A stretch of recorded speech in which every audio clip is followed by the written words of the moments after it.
All right, so for this video, we're going to be talking a little bit about nitrox, more of the math side of it, figuring out like your maximum operating depth, target operating depth, and understanding oxygen toxicity a little bit. So first off, just to make sure we're all on the same page, we know what nitrox is. Normal breathing air, so just what's around us right now, is 21% oxygen and 79% nitrogen. Yes, there's a little bit of other stuff. It's like less than 1%. That's, 100 different inert gases, carbon dioxide, helium, argon, whatever. But for our purposes, we're just going to say 79% nitrogen, 21% oxygen. As divers, we need the oxygen, right, to allow for our cells to work and to stay alive. But the nitrogen doesn't really benefit us. The nitrogen actually limits us. The deeper we go, the less time we can stay because we've built up more nitrogen. And that nitrogen is, essentially harmless. It can create some narcosis by getting on the myelin sheaths and making us more like drunk. But that's getting much deeper. So for the most part, it's not really harmful to us. It's just that once it packs in so tight, it gets too full, and then when we come up, it can't escape fast enough, and it creates little bubbles all over in us, and those bubbles are the problem.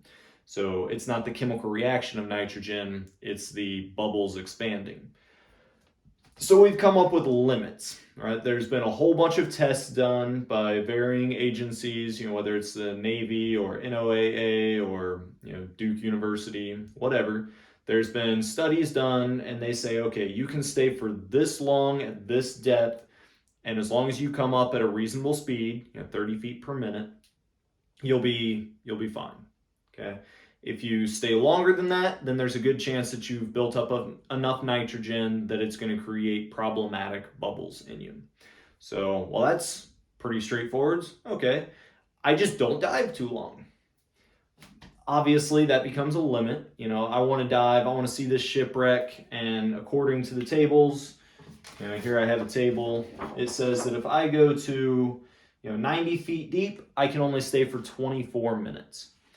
Doesn't matter how much air I bring along with me, I can only stay for 24 minutes before I have to come up, otherwise I have too much nitrogen. Unless you get into tech diving where we're doing deco stops. I have other classes for that. But for the recreational diver who's not doing deco stops and doesn't have all the extra fancy equipment and the extra training and such, the next level that can get us a little bit further is breathing a mix that has less nitrogen in it. Now, let's just look at this real basic. If I have 21% oxygen, 79% nitrogen, that equals 100% air. Okay? So if I just came up and said, hey, nitrogen's the problem, let's make it only 50% nitrogen. And now I shouldn't have nearly as much, constraints to me. There would be some as 50%. But it's 50% nitrogen. If it was only 21% oxygen, where's the rest? It needs to equal 100%. So again, tech divers, we'll throw in some helium or something to fill in that gap. We're not going there today. So what we need to do is put more oxygen in the mix. If I have 50% oxygen, then that means there's only room for 50% nitrogen.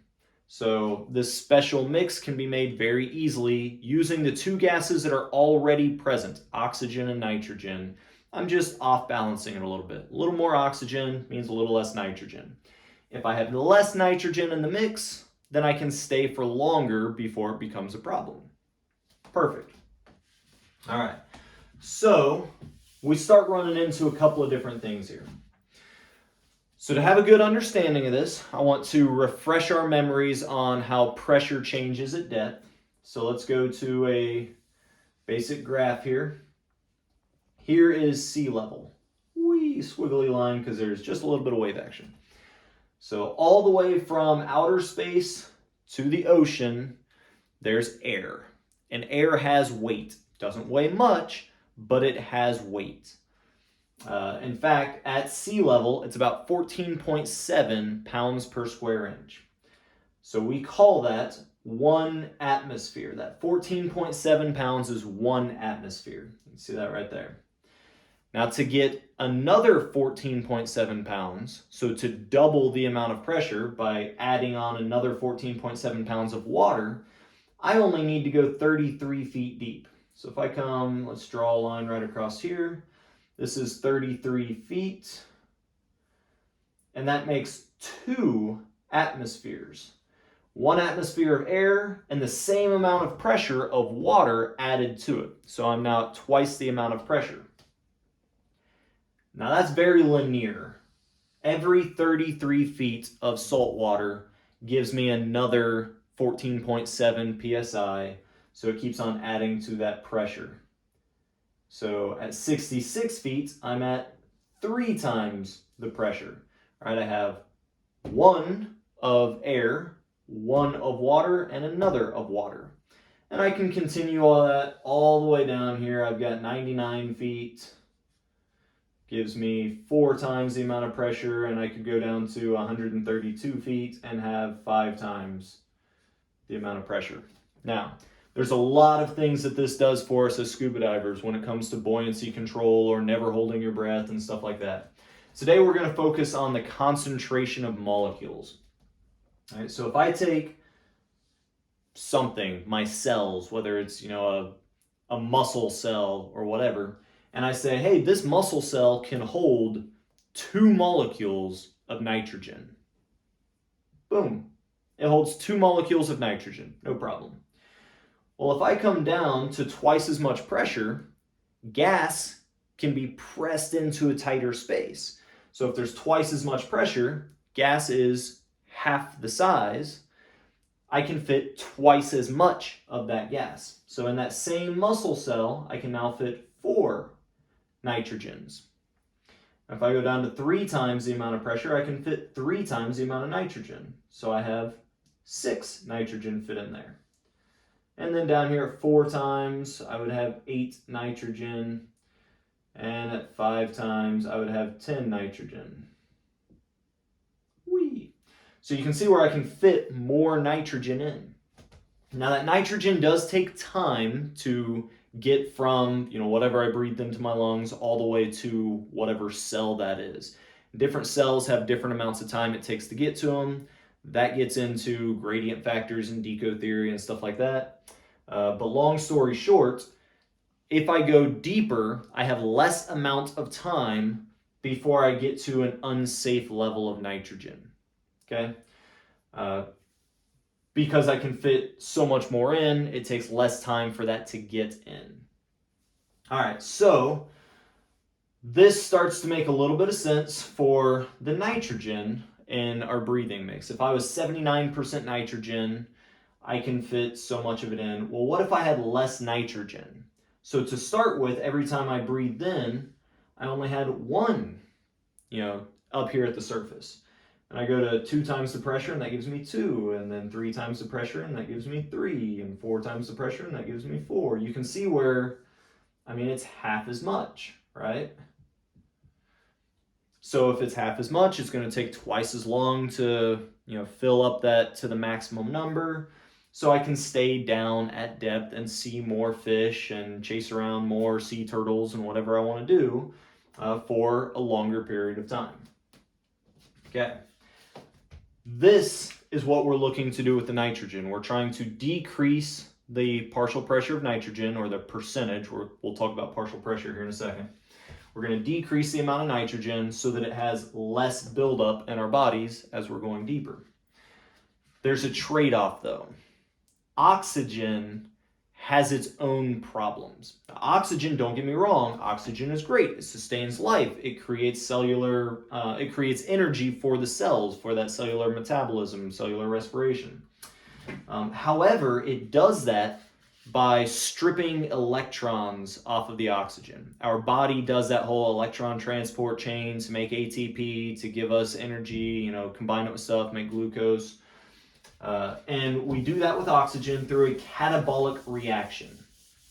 I'm going to leave that there because that's going to come back into play here in a second. So that catabolic reaction is, stripping down a molecule, right? Breaking it apart. And as I do that, occasionally an electron gets free. When I break it apart, it doesn't get caught real well and it kind of free flows out. Well, an electron is teeny, teeny, tiny. And as it flows around, it's essentially radiation in my body. Now, that can float around and it can do damage. It can run into other things and disrupt them and create bad cells or bad parts of cells. So my body has to go around and fix those. Now, normally, as I'm breathing normal amounts of oxygen and I fit normal amounts of oxygen into my cells, and I create normal amounts of those catabolic reactions and normal amounts of those, free flowing electrons, normal amounts of damage, I can keep up with that and I can help that, fix all those problems as they're happening. That's the importance of antioxidants, by the way. So anyways, as I'm going deeper though, I can increase the amount of oxygen that can be utilized by a cell at any given amount of time. Just like that nitrogen kept on increasing amounts that it could hold inside the cell, so can the oxygen. And the more oxygen I bring on, the more it can be used, which is good. At a certain level, that's great. It helps with wound healing and it makes you feel more energetic. And that's why people at sea level can run so much further than people on the top of Mount Everest. Oxygen levels are super important in our body. But there gets to be a turning point where the damage being done by those free flowing electrons that have gotten loose from the reactions actually starts to damage our cells faster than we can repair them.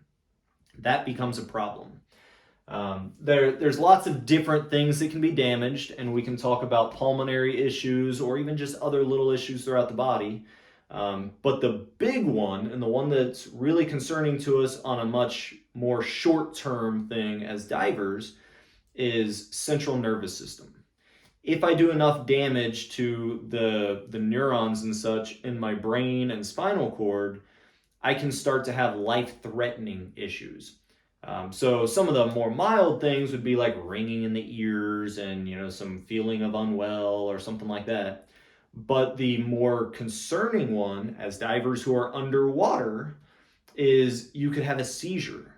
And as you can imagine, if you're seizing and not holding your regulator in your mouth, that's a drowning risk, a huge drowning risk. So we need to know how much oxygen our bodies can take on before we get to a high risk period here. Now, obviously, there's a certain amount of extra oxygen that's not a problem. So they did a whole bunch of studies. They, just like they did with the nitrogen levels, they did all kinds of studies on oxygen toxicity, and they found how much oxygen is safe for us. So before we dive too deep into that, let's explain partial pressure, okay? If I have 21% air, right, or 21% oxygen in my air, that's 21 out of 100, right? The other 79 is the nitrogen, okay? If I go deeper, if I go down to 2 atmospheres depth, I can fit twice as many molecules. So let's say that it's 100 molecules total, 21 of oxygen, 79 of nitrogen, just for math's sake. Right here at the surface, I have 21 molecules of oxygen that I can fit into said cell or whatever. At 2 atmospheres, I can fit 42. At 3 atmospheres, I can fit 63. But that's not a percentage anymore, because up here it was a total of 100. That's oxygen and nitrogen. Down here, it's a total of 200. That's oxygen and nitrogen. And then down here, it's 300. Oxygen and nitrogen. So each time I go deeper, I can fit more than 100, more than that 100%, but I still have the same ratio. So here it would be, 21 of oxygen, 79 of nitrogen, and then I've doubled my oxygen, I would also double my nitrogen. So what is that, 158 or whatever it is, 1.58, because these are all decimals. So this is partial pressure. So hopefully I'm not confusing you too much, but long story short, partial pressure is simply taking whatever my percentage is and turning it into a decimal. So the decimal form of a percentage, 100% is 1.0, 21% would be 0.21.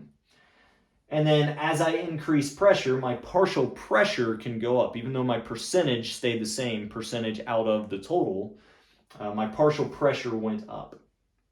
Okay, so now that we have a little understanding of partial pressure, the deeper I go, it's that much out of the total. Now we can start talking about the maxes. All right, so let's back up to the oxygen and say oxygen is toxic if I go deep enough and I start to get more of those reactions, more of those little free-floating electrons. So how deep is too deep? Okay, all these studies were done, and what they found was that a partial pressure of 1.6 was a maximum safe limit. Okay, 1.8, I might start having problems.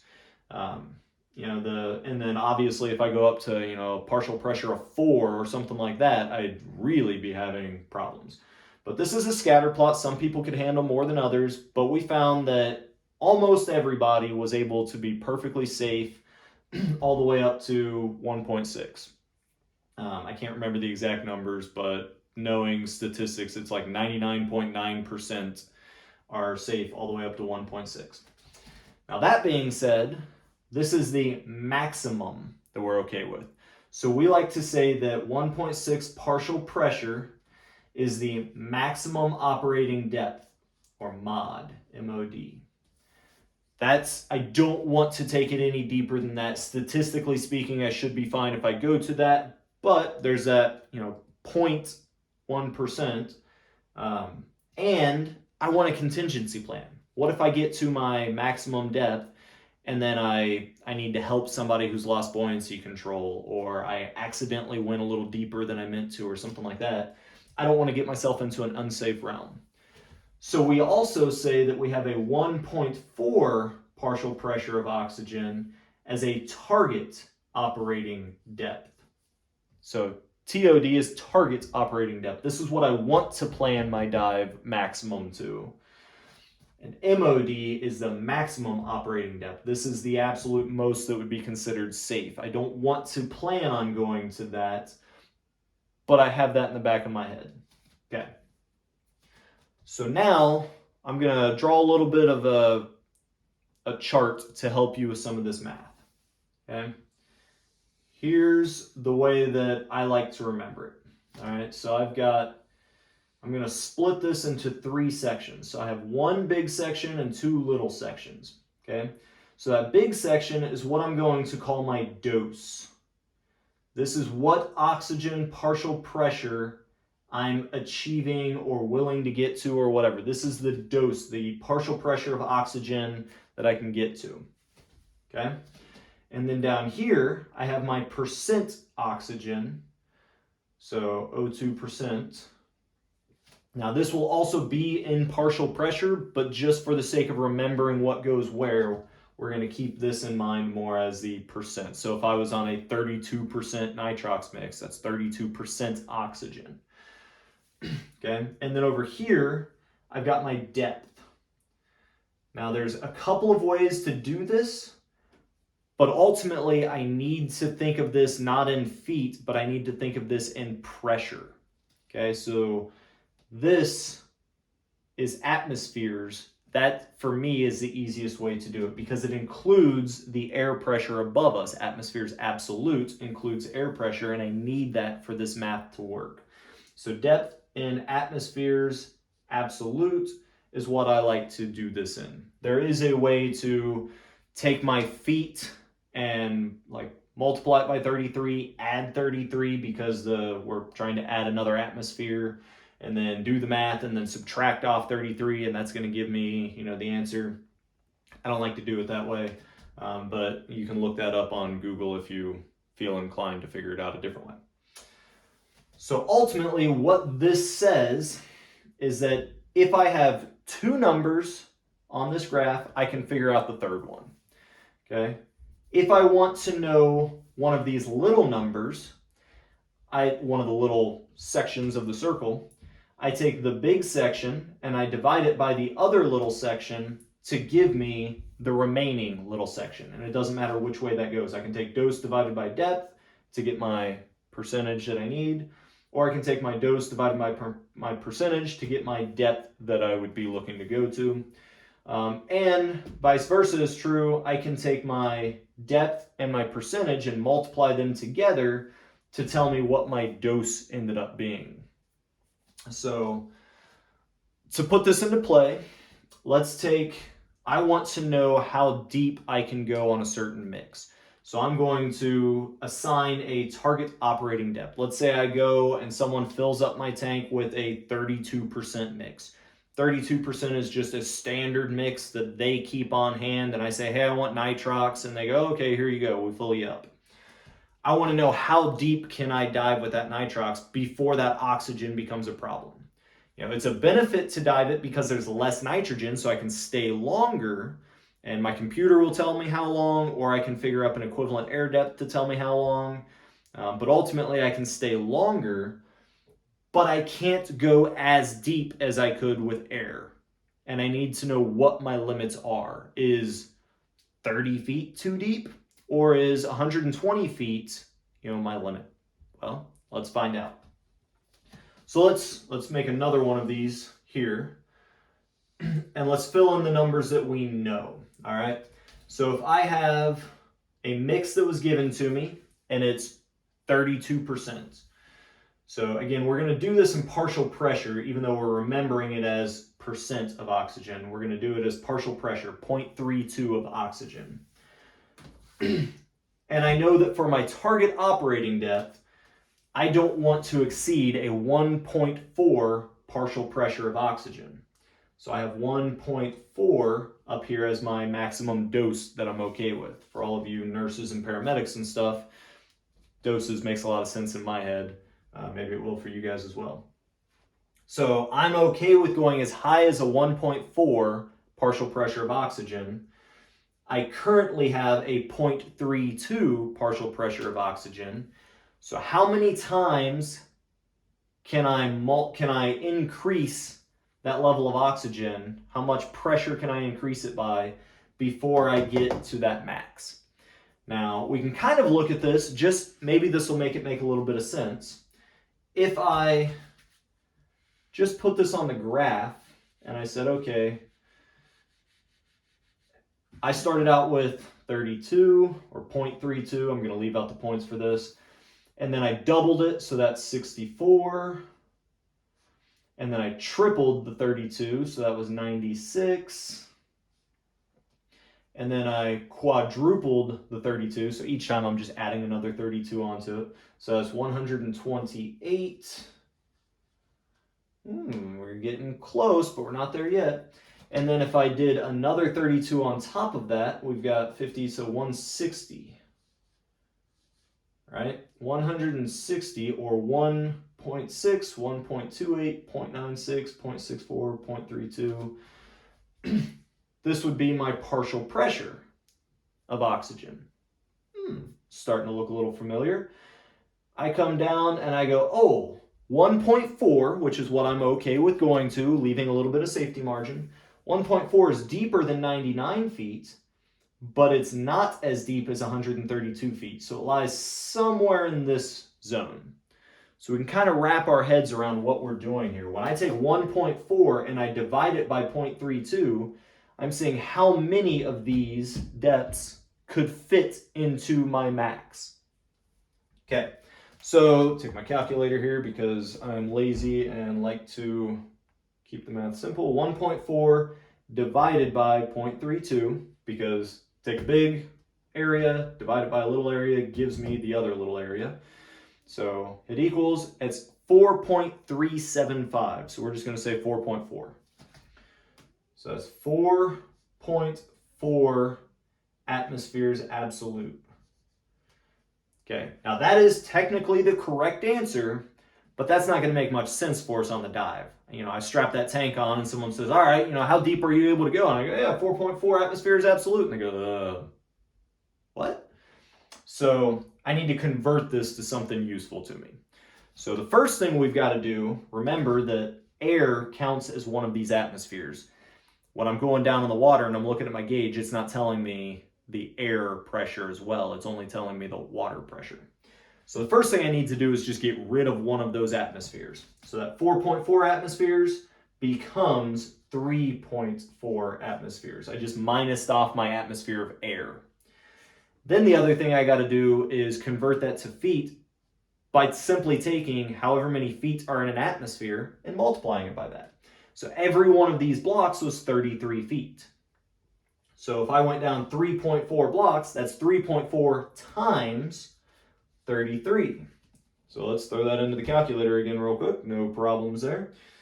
3.4 times 33 equals 112.2, but I'm not that particular.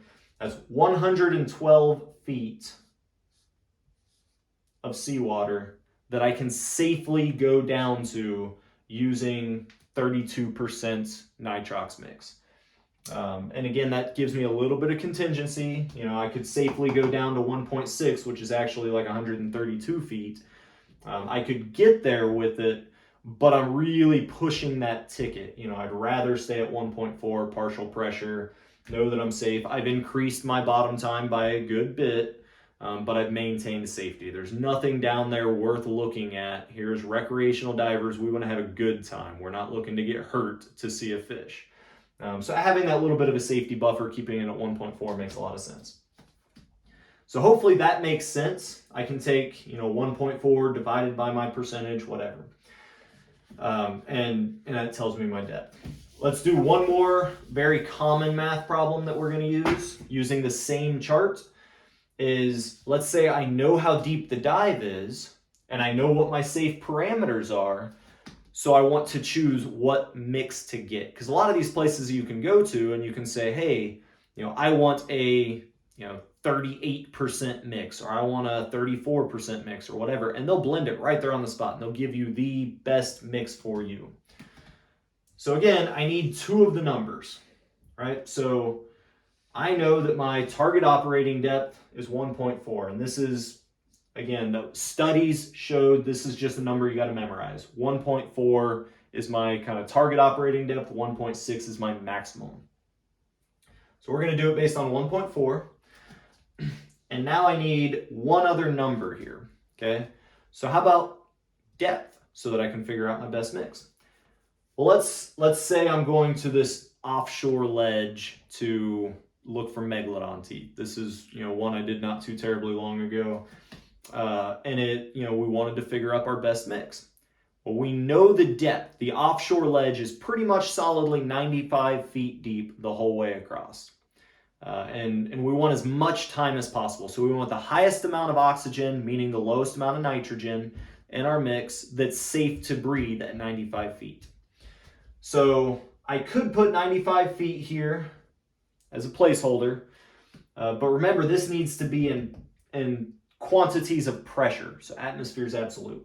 So we're going to break out the trusty calculator again. And we're going to kind of reverse that math. I need 95 divided by 33 now.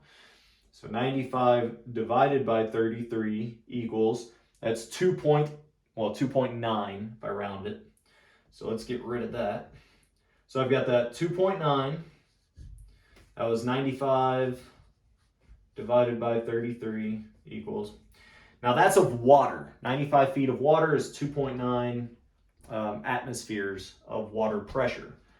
But for the math to math, I need an atmosphere of air over top of that. So I'm just going to add 1 plus 1. That gives me 3.9 atmospheres absolute.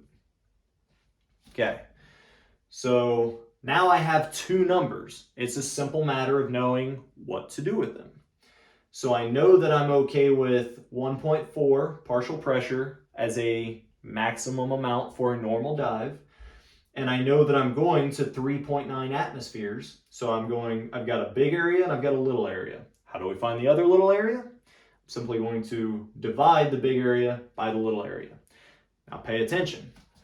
If I divide 1 point something divided by 3 point something, that's a littler number dividing by a bigger number. So it's going to give me a fraction of something, which is good. That's going to come out to make sense. So I'm going to take that 1.4, I'm going to divide it by my 3.9, as we've come up with right here, and that's going to give me 0.36, 0.35897.4, so 0.36. That's a partial pressure of oxygen, or I could say 36% nitrox.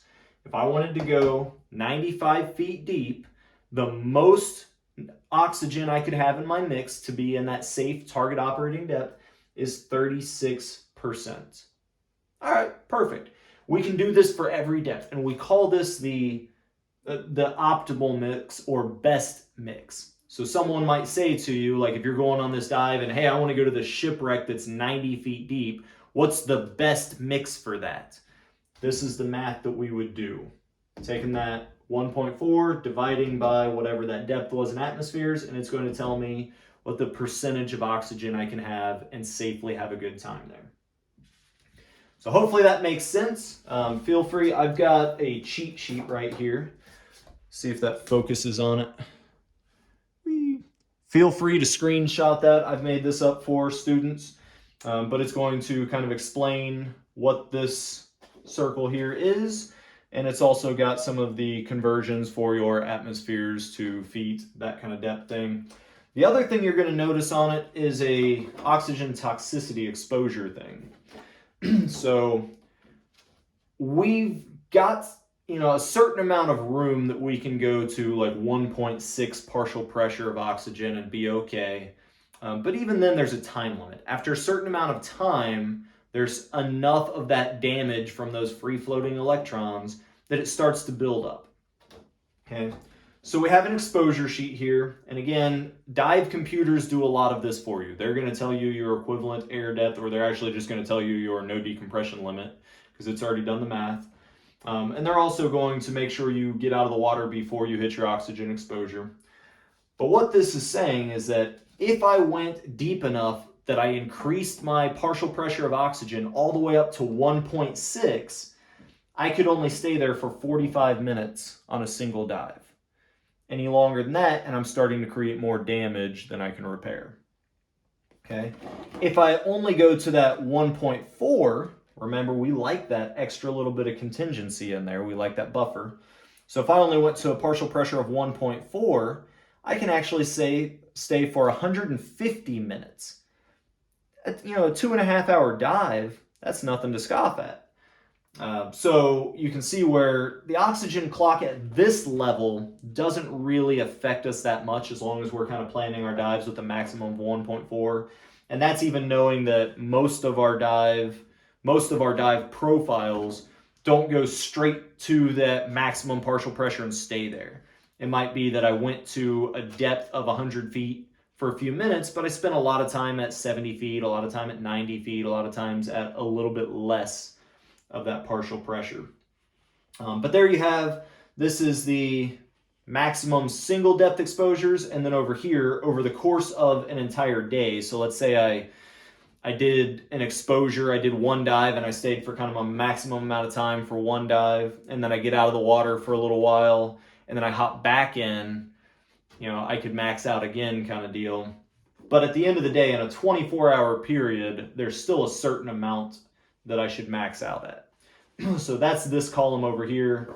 And again, this is assuming a worst case scenario that I went to a partial pressure of 1.4 and I stayed there. So I could read that 1.4 across and get my exposure. If I was doing kind of multi-level stuff, then I could get into this third chart where I can actually kind of figure out what percentage of my max that I got to. We can do a whole separate lecture on that. I feel like it's going to take too much for this video, but that's also on this. So take a screenshot of that. It can be very beneficial. But hopefully that explains a little bit about nitrox.